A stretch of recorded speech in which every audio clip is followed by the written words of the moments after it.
invite Elle to address the council. Hello. Good afternoon. Please press ahead when you're ready. Perfect. Thank you so much for taking the time to listen to me. Okay. Care experience is often misunderstood. The first words that are usually said to me once I tell somebody that I was in foster care are, "You mean like Tracy Beaker?" Followed by a long and often really awkward pause. Of course, it's understandable why people react like this, given the presentation of us in the media alone. It's enough to scare anybody. And this is without the added mystery and misconceptions of being taken out of class regularly to meet with a social worker or police or support staff, all of which the system require. Combine this with outcomes for children in care, and it doesn't look great. But we need to shift our perspectives. It's common for these children to have experienced trauma all over the country as a child. And I think it's important to remember this, that they're vulnerable children. I'm one of the lucky ones, actually. I get to sit here and tell you my story, but I have a job. Next week, I'll be graduating from a fantastic university, and I have the unconditional love and support of both of my foster parents.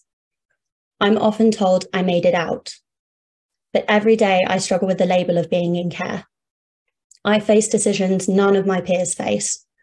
To choose to leave my family behind as they did not support my decision to attend university, to work multiple jobs alongside my degree to get me through.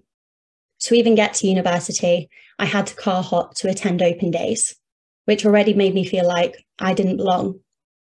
When I made it to university, I had to learn how to maintain friendships, even how to write an essay, because I'd never been anywhere long enough to learn those skills. In 3 months, I will have no home, no job, no degree course anymore, and there is an expectation that I will know what to do. To start the process of transitioning, I'm interviewing for jobs.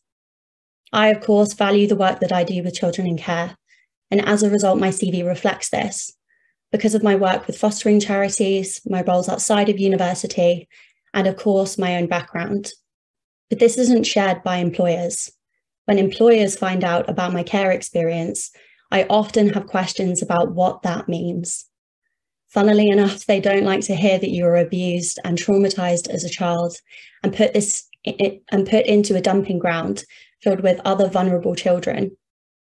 Despite the achievements I've made since and the resilience I've continuously shown, this isn't just employers though. It stands with friendships and relationships too. It affects every area of life. But of course, these are only a few examples. It often feels like I have to find something to say to justify this upbringing and why I deserve to live a normal life. So for those reasons alone, the recognition and understanding of what care experience is significant. Often these children feel completely alone. They've been left without connections, networks, skills, and opportunity, and all of which are needed in order to have a chance at life.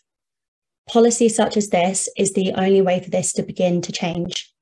Recognizing that this group is disadvantaged is one thing, but recognizing that this group is also discriminated against is another.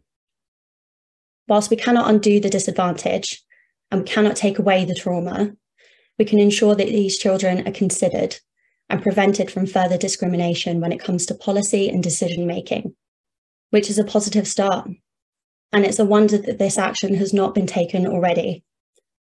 This is an opportunity for Cambridgeshire to be at the forefront of innovative thinking and change, which in my experience and understanding has not been the case in the past. Whether it's data gathering and engagement in virtual schools, campaigning, or simply even a social media post, I've seen efforts from many local authorities in care experience matters, but never my own. What we're doing right now is not enough. It is my hope that with this motion, we can begin to move forward, improve our understanding around care experience, and ensure that future policy is made that considers a group which for far too long has been disregarded. Thank you for taking the time to listen to me.